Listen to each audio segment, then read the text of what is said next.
बंधुगण आज भिडियोटी आपण मानक पाई बहुत ही अधिक खास एवं गुरुत्वपूर्ण रही अछि। आज भिडियो आम जानिबा एही रामनवमी दिन माने 6 एप्रिल 2025 रविवार दिन घर को नहीं आसंतु एही गछर चेरकू एवं निजर गलारे किमा हाथ में बांधि दियंतु एही गछर चेरकू देखिबे आपणकर समस्त मनस्कामना पूर्ण होइजिब, भाग्य आपणकर साथ देव एवं आपण बनिजिबे कोटिपति। जो भी क्षेत्र को आपण जिबे सेठारे आपणकू सफलता अवश्य प्राप्ति हेब। पूरा वर्ष केबे भी धन अर्णर कमी हेब नाही, पैसार अभाव हेब नाही। आजिर भिडियो रे मु आपण मानकू जो गछर चेर विषय रे कहिबी यह सबुठारु पावरफुल एवं जबरदस्त गछ अटे। आपण निश्चिंत भावरे एही रामनवमी दिन माने 6 एप्रिल 2025 रविवार दिन एही गछर चेर को आनी निजर शरीर रे धारण करंतु, ताहा गलारे हेउ किंबा आपणकर हाथ रे धारण करंतु। देखिबे पूरा वर्ष केबे भी धन अर्णर कमी हेब नाही। आपणकर जीवन रे धन सुख समृद्धि एवं वैभवर प्राप्ति हेब। सेथिपई आपण मानकू गोटे अनुरोध, एही भिडियोटी को थरे मात्र शेष पर्यंत निश्चय देखंतु।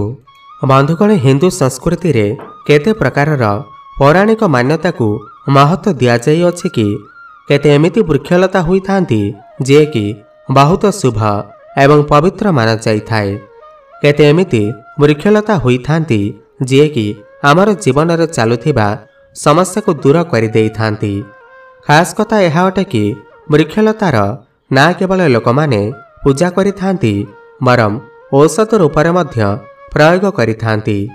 यह केते प्रकारर बीमारी को ठीक करि थाए। तेबे सेही वृक्ष मानक मध्यरु म आपणकू किछि एमिति वृक्ष मानक विषय रे कहिबी जहा बहुत ही पावरफुल एवं जबरदस्त गछ अटे। तेबे एही गछर चेरकू आपणकू रामनवमी दिन आनिबाकू पड़िबो एवं ताहाको पूजा करी आपणकर गला किमा हाथ रे बांधि देबाकू पड़िबो।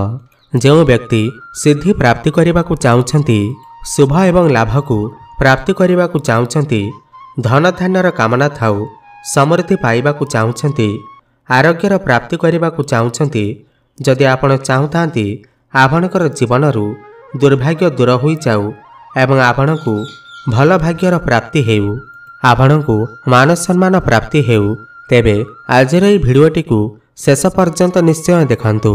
तेबे एही गछ मानक मध्यरु कोनोसी भी गोटिए चेर रामनवमी दिन घर को निश्चय आणंतु, आपणकू अपार सफलता प्राप्ति हेब। एही वृक्षलता मानक मध्यरे बहुत ही अद्भुत चमत्कारी शक्ति रही थाए। आपण मानंतु अबा न मानंतु, आमे जीवन काल मध्यरे केते सबु वृक्ष को प्रयोग करी केते सबु जटिल रु जटिल रोग को ठीक करि थाउ।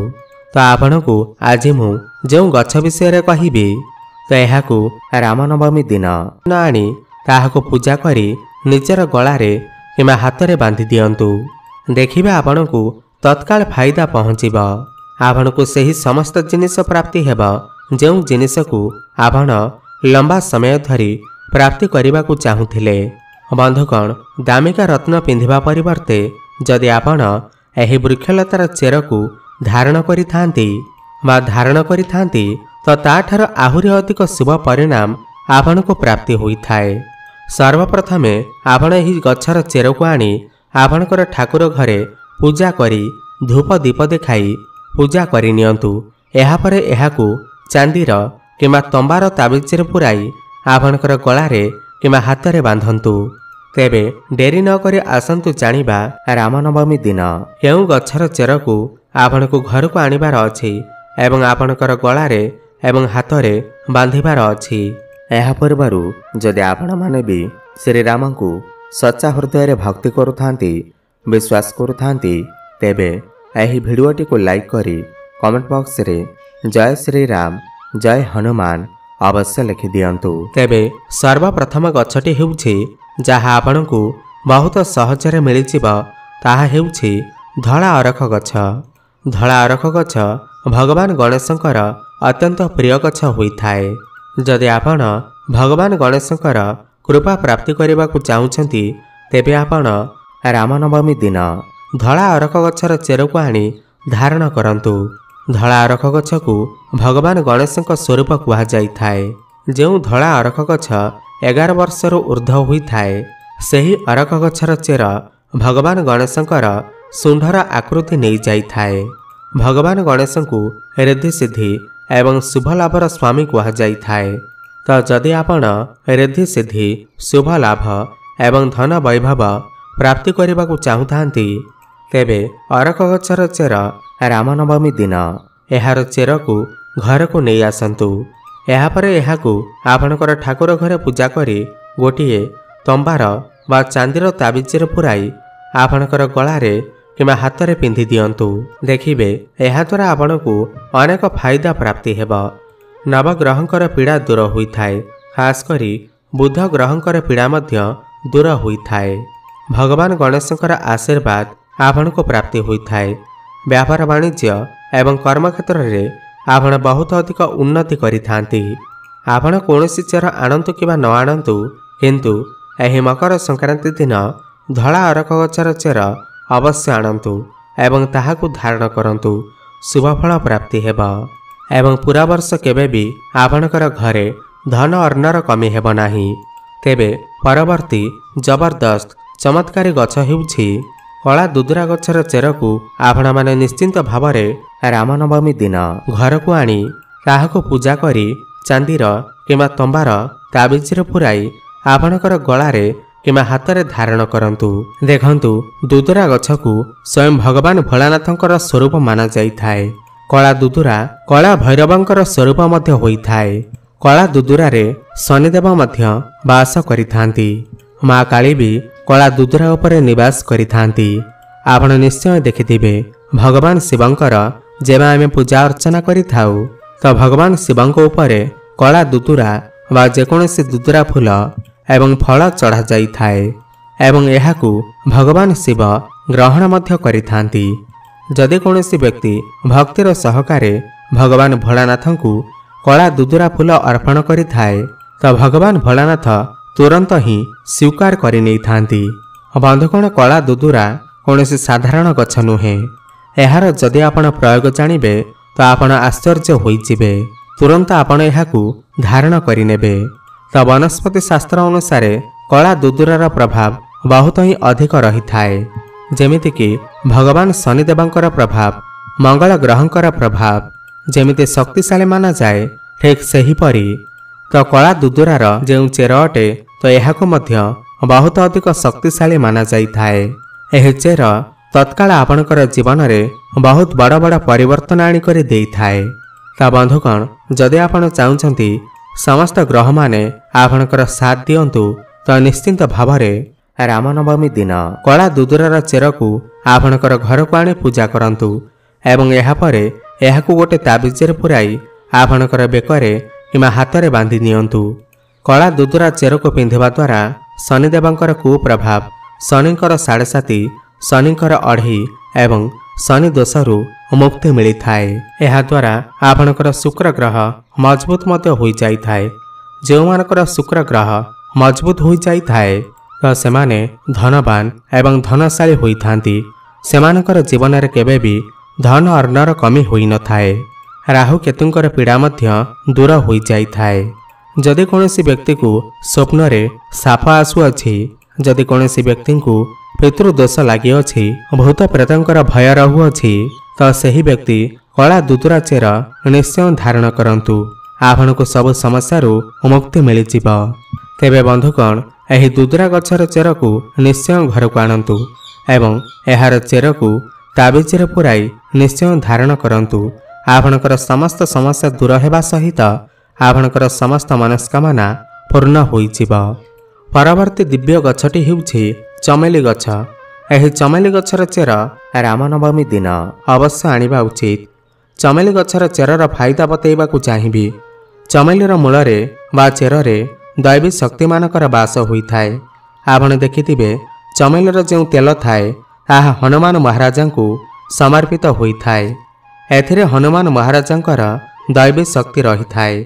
ଯେଉଁ ଲୋକ ମା ଲକ୍ଷ୍ମୀଙ୍କର କୃପା ପ୍ରାପ୍ତ କରିବାକୁ ଚାହୁଁଛନ୍ତି, ଲକ୍ଷ୍ମୀ ସିଦ୍ଧି ପ୍ରାପ୍ତ କରିବାକୁ ଚାହୁଁଛନ୍ତି, ଯେଉଁ ଲୋକ ମନ୍ତ୍ରକୁ ସିଦ୍ଧି କରିବାକୁ ଚାହୁଁଛନ୍ତି, ଯେଉଁ ଲୋକ ଆରୋଗ୍ୟ ରହିବାକୁ ଚାହୁଁଛନ୍ତି, ଏମିତି ବ୍ୟକ୍ତି ଚମେଲିର ଯେଉଁ ଚେର ହୋଇଥାଏ ଏହାକୁ ଅବଶ୍ୟ ଆଣିବା ଉଚିତ।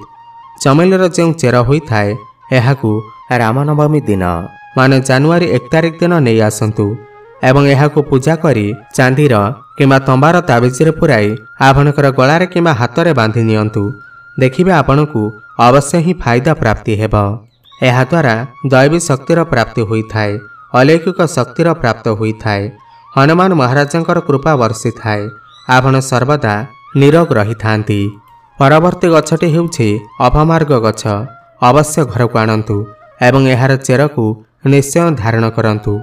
ଏହାକୁ କେତେ ଜାଗାରେ ଗୁଗୁଚିଆ ନାମରେ ମଧ୍ୟ ଜଣାଯାଏ। ଆପଣଙ୍କ ଏରିଆରେ ଏହାକୁ କେଉଁ ନାମରେ ଜଣାଯାଏ ଆମକୁ ନିଶ୍ଚୟ କମେଣ୍ଟ କରି ଜଣାଇବେ। ଏହାକୁ ଅପମାର୍ଗ କ'ଣ ପାଇଁ କୁହାଯାଏ ନା ଏହାର ଯେଉଁ ବୀଜ ହୋଇଥାଏ ଏହା ଓଲଟା ରହିଥାନ୍ତି, ଏଥିପାଇଁ ଏହାକୁ ଅପମାର୍ଗ କହିଥାନ୍ତି, ଅର୍ଥାତ୍ ଏହା ଦୁନିଆଠୁ ଓଲଟା ଚାଲିଥାଏ। ଅପମାର୍ଗର ସନ୍ଥ ମହାତ୍ମାମାନେ ସବୁଠୁ ଅଧିକ ପ୍ରୟୋଗ କରିଥାନ୍ତି। ଅପମାର୍ଗ ଯେଉଁ ହୋଇଥାଏ ଏହାର ବୀଜର କ୍ଷୀରି ବନେଇକି ଖାଇବା ଦ୍ୱାରା 30 ଦିନ ପର୍ଯ୍ୟନ୍ତ ଭୋକ ଲାଗିନଥାଏ। ସେଥିପାଇଁ ଏହାକୁ ସନ୍ଥ ମହାତ୍ମାମାନେ ଏହାର ବୀଜର କ୍ଷୀରି ବନେଇକି ଖାଇଥାନ୍ତି ଏବଂ ଅଧିକ ସମୟ ପର୍ଯ୍ୟନ୍ତ ସାଧନା କରିଥାନ୍ତି। ତ ଏହାକୁ ରାମନବମୀ ଦିନ ନିଶ୍ଚୟ ଘରକୁ ଆଣନ୍ତୁ ଏବଂ ଏହାକୁ ତାବିଜରେ ପୁରାଇ ନିଶ୍ଚୟ ଧାରଣ କରନ୍ତୁ। ଏହାକୁ ଧାରଣ କରିବା ପରେ ଏହା ଶତ୍ରୁମାନଙ୍କର ନାଶ କରିଥାଏ। ଏକ ଖାସ୍ କଥା, ଯେଉଁ ଲୋକ ବଶୀକରଣ ପ୍ରାପ୍ତ କରିବାକୁ ଚାହୁଁଛନ୍ତି ଏ ସମସ୍ତ ଲୋକ ତାଙ୍କୁ ଦେଖିକି ସମୋହିତ ହୋଇଯାଆନ୍ତୁ, କେବଳ ତାଙ୍କର ହିଁ କଥା ମାନନ୍ତୁ। ତ ଏମିତି ବ୍ୟକ୍ତି ଅପମାର୍ଗର ଚେର ନିଶ୍ଚୟ ଧାରଣ କରିବା ଉଚିତ।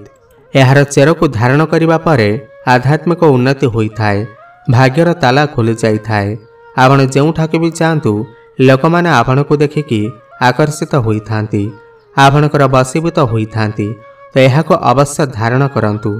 ଏହାକୁ ପିନ୍ଧିବା ପରେ ଯେଉଁ ନବଗ୍ରହଙ୍କର ପୀଡ଼ା ହୋଇଥାଏ ତାହା ତତ୍କାଳ ଦୂର ହୋଇଥାଏ, ଯେମିତିକି ଶନି ପୀଡ଼ା, ରାହୁକେତୁ ଦଶା। ଶେଷରେ ଅପରାଜିତା ଗଛ। ଅପରାଜିତା କ'ଣ ପାଇଁ ଧାରଣ କରିବା ଦରକାର? ଯେଉଁ ଅପରାଜିତା ଗଛ ହୋଇଥାଏ ଏହାର ପୁଷ୍ପ ମା ଲକ୍ଷ୍ମୀଙ୍କର ଅତ୍ୟନ୍ତ ପ୍ରିୟ ହୋଇଥାଏ। ଅପରାଜିତାର ପୁଷ୍ପ ମା ଲକ୍ଷ୍ମୀଙ୍କୁ ବହୁତ ବେଶୀ ପସନ୍ଦ ଅଟେ ଏବଂ ଅଧିକ ଥର ଲକ୍ଷ୍ମୀ ପୂଜାରେ ଯଦି ଆପଣ ମା ଲକ୍ଷ୍ମୀଙ୍କୁ ପ୍ରସନ୍ନ କରିବାକୁ ଚାହୁଁଛନ୍ତି, ଏହି ନୂଆବର୍ଷ ଦିନ ଅପରାଜିତା ଗଛର ଚେରକୁ ନିଶ୍ଚୟ ଧାରଣ କରନ୍ତୁ। ଅପରାଜିତା ଗଛର ଚେରକୁ ଘରକୁ ନେଇ ଆସନ୍ତୁ ଏବଂ ଏହାକୁ ଚାନ୍ଦିର ତାବିଜରେ ପୁରାଇ ଆପଣ ନିଜର ଗଳାରେ କିମ୍ବା ହାତରେ ବାନ୍ଧି ପାରିବେ। ଦେଖିବେ ଆପଣଙ୍କୁ ମା ଲକ୍ଷ୍ମୀଙ୍କର କୃପା ପ୍ରାପ୍ତି ହେବ। ପୁରା ବର୍ଷ କେବେ ବି ଧନ ଅର୍ଣ୍ଣର କମି ହେବ ନାହିଁ, ଭାଗ୍ୟର କବାଟ ଖୋଲି ଯାଇଥାଏ। ଚାକିରି ଦରକାର ଯଦି ଆପଣଙ୍କୁ ଚାକିରି ପ୍ରାପ୍ତ ହୋଇଥାଏ, ଆପଣଙ୍କର ଆଧ୍ୟାତ୍ମିକ ଉନ୍ନତି ହୋଇଥାଏ। ତେବେ ବନ୍ଧୁଗଣ, ରାମନବମୀ ଦିନ ଏହି 5 ଗୋଟି ଗଛ ମଧ୍ୟରୁ କୌଣସି ବି ଗୋଟିଏ ଗଛର ଚେର ଘରକୁ ନିଶ୍ଚୟ ଆଣନ୍ତୁ ଏବଂ ନିଜର ଗଳାରେ କିମ୍ବା ହାତରେ ଧାରଣ କରନ୍ତୁ। ନିଶ୍ଚୟ ହିଁ ଶୁଭଫଳ ପ୍ରାପ୍ତି ହେବ। ଭିଡ଼ିଓଟି ଯଦି ଆପଣଙ୍କୁ ଟିକେ ବି ଭଲ ଲାଗିଥାଏ ତାହେଲେ ଭିଡ଼ିଓଟିକୁ ଲାଇକ୍ କରି କମେଣ୍ଟ ବକ୍ସରେ ଜୟ ମା ଲକ୍ଷ୍ମୀ, ଜୟ ଶ୍ରୀ ଗଣେଶ ଅବଶ୍ୟ ଲେଖିଦିଅନ୍ତୁ। ଧନ୍ୟବାଦ।